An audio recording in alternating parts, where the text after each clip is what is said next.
Hello and what is going on, lovely people of the internet? It is Hootmoney here with another video for you guys today.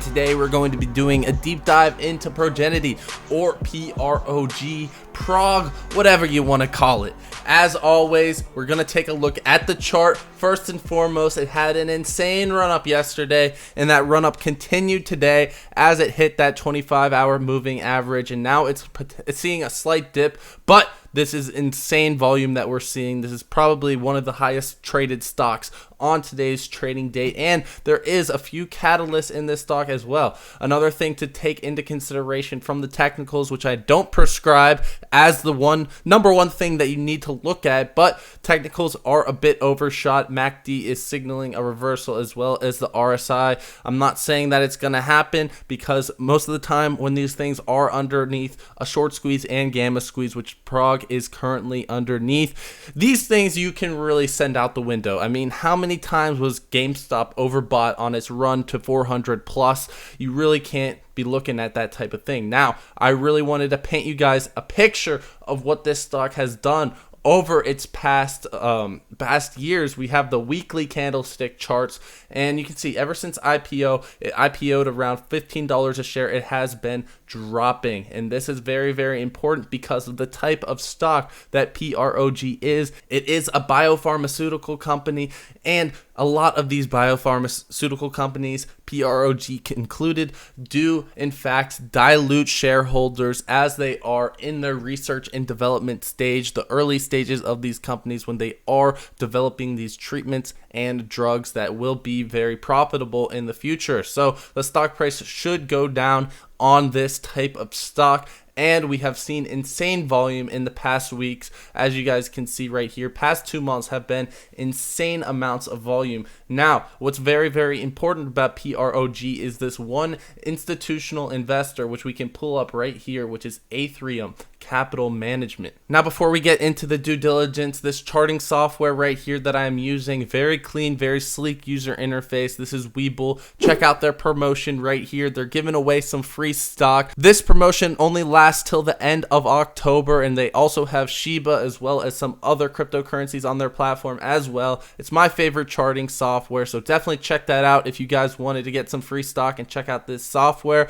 Anyways, we have to look at the institutional investor, because Ater right here, Capital Management, they own a very large chunk of this company. They have 36 million shares approximately at $4.16 per share, and as you guys can see, the total shares outstanding is about 132 million shares. Now, if we go back to the institutional investment overview, you can see that Ater has about 36,000 shares, so this is less than 50% of the company. So Ater, they are trying to acquire around 50% of the company so that they can sell this company to an acquiring company, a bigger biopharma company such as Boston Scientific, that they have done in the past with other companies. So they have an average price of $4.15. They have never once bought stock for more than their average price of $4.16. So they are trying to acquire half the company. They need to keep this share price down. So there is a clause in one of their prospectus SEC filings that they are allowed to short sell or even naked short sell this stock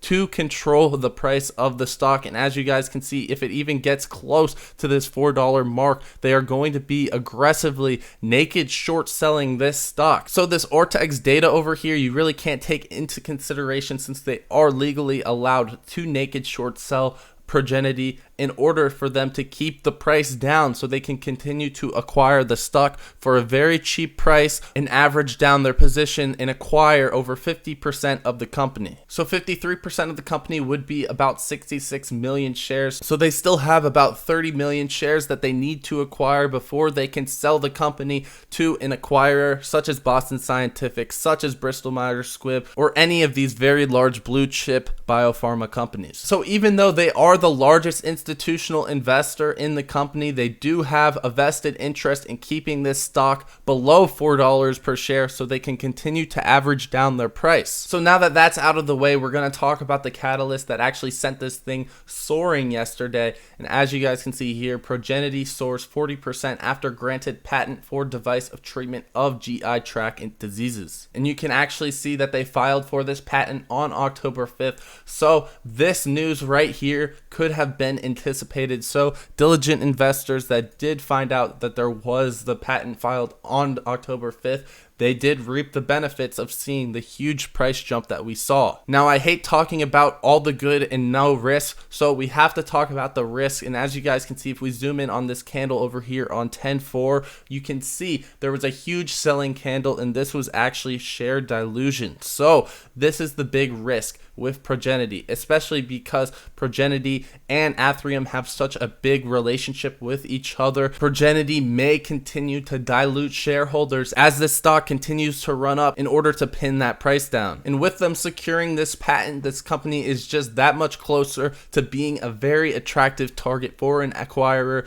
So the short selling should likely increase dramatically, especially because Aetherium can naked short sell this stock. Also on Ortex today, there was a type 1, type 2, and type 3 short squeeze signal that has occurred in Progenity, giving 14 days on the type 1 and type 2 signal and 37 days on the type 3 signal. So if there is a dip on this stock, it is very, very likely that you should be scooping this thing up. And now just looking at the Ortex data alone, it is pretty explosive and pretty significant, but there is one risk that I am very concerned about, but we'll get into that in a minute. We have the cost to borrow at 115% if we round up. That's very, very high. I like to take into consideration 30% cost to borrow or more. So obviously shorts are going to be under lots and lots of pressure. In terms of the returned and borrowed shares, I'm not going to pay too much attention to this because the last 2 trading days have been the most explosive in price action. So we still need to wait for that T+2 settlement to see how many shorts actually did cover yesterday and today. Utilization at 99.5%. I always want this thing to be hovering around that 100% range if a short squeeze is to occur, and the days to cover is about 1.2. Now, this is important. Look at the chart right here. We can see huge discrepancy between the 2 weeks days to cover and the 3 months days to cover. It's 1.19 for the 3 months days to cover and 0.26 for the 2 weeks days to cover. And this is the huge risk because in the past 2 weeks, as you guys can see in the right hand corner, there was huge amounts of volume in the stock. So with a 0.26 days to cover for the past 2 weeks, it shows that if there is a short squeeze, it is unlikely to cause a huge effect in the price. And you guys can see with the volume being 200 million as of yesterday and even more volume as of today, I don't know the exact number, with 25 million shares currently being shorted, there are plenty of sell orders that can fill the short interest buy orders. But we do know that there was an SEC filing that did state that Aetherium can naked short this stock, so it does get a little suspicious in that regards because those shorts are not going to show up in the estimated short interest. And there's also tons and tons of dark pool volume. We can pull it up right here. Dark pool volume yesterday was 220 million, which represents a huge portion of the float. I'm sure today's data is going to be just as high. Another really interesting thing about the short interest that proves that Aetherium is in fact trying to short this thing as the price goes up. We can see here as soon as there was a spike up in price, there was a huge amount of short interest accumulated on this stock. It was at 5% at the beginning of August, and as the stock price climbed, the short interest climbed as well. As it spiked up, the short interest spiked up to 50% as well. So there is big money, institutional money behind shorting this stock in order to keep the price down so they can continue to acquire the company at a low price. So the likely scenario is that short interest should continue to rise in this stock as the price does continue to rise in the stock. Fintel also has it as the #1 short squeeze score here on the short squeeze leaderboard. And the only thing, again, the days to cover being so low is the only thing really taking my eyes away from the short squeeze. But again, with all the naked shorting that is legally occurring in Progenity, just because this institution has such a huge vested interest in continuing to short short the stock and pin down the price. Taking a look at the short share availability on Fintel, there is about 400,000 shares available to be shorted.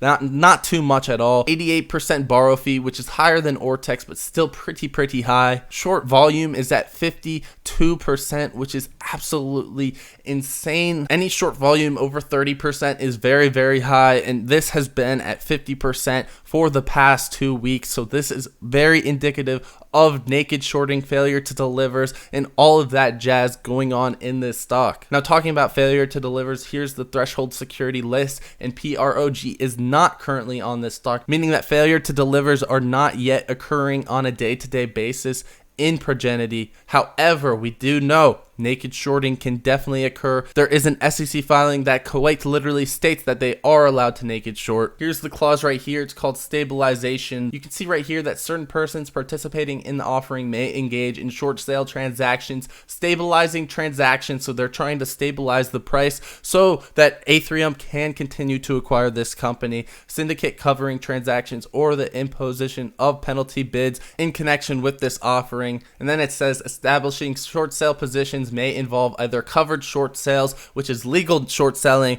or naked short selling, which is illegal short selling, but apparently there is a loophole for this company to naked short sell this position in order to pin down the price of this stock. So it is very interesting what we are seeing in Progenity, because the naked short selling that is occurring is in fact legal. It is by the largest institutional owner of the stock. I mean, if you're an institutional owner of a stock, you want the stock to go up in most cases, but in this case, they want to acquire more of the stock because they do believe in the company and they do want to sell the company in the future, and they are going to continue to try to pin this down. So what's really going on is a huge fight between retail investors who want a short squeeze and the largest institutional owner of Progenity, which is Aetherium, and it's going to be very fun. And I do expect that if this price does continue to skyrocket, and if it does get over that average cost of Aetherium of about $4.1 per share, the naked shorting and the shorting could get pretty ugly and could send this thing into an absolutely parabolic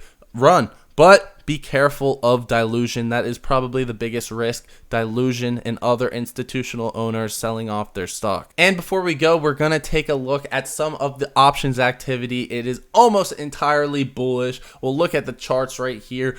Entirely bullish. The strike price that's being targeted is the 10/15/2021 and the 2.5 expiration, and this is by whales alone. The premium here is $10,000 or more on these charts, so you know that whales are betting on this thing moving a lot within the next day or two, as the expiration date expires in 3 days. So there should be continuous bullish momentum in this stock over the next coming week. I can't make any promises, but that is what the whales are currently seeing. That's all I got for the video. I hope you guys have enjoyed. I hope you guys learned something about the story of the institutional investor Aetherium and Progenity, and how they have a vested interest in pinning down the stock of their own company in order for them to acquire more shares, obtain 51% ownership of the company, and then sell the company to an acquirer who will pay a premium for the stock for the company once the company does continue to grow. And we see that the company is continuing to grow with that patent that just sparked the catalyst run that we saw this week. That's all I really got for the video. If you guys were wondering whether or not you guys should buy or sell, I think that yes, you are chasing, but there is a good chance that this thing could continue to run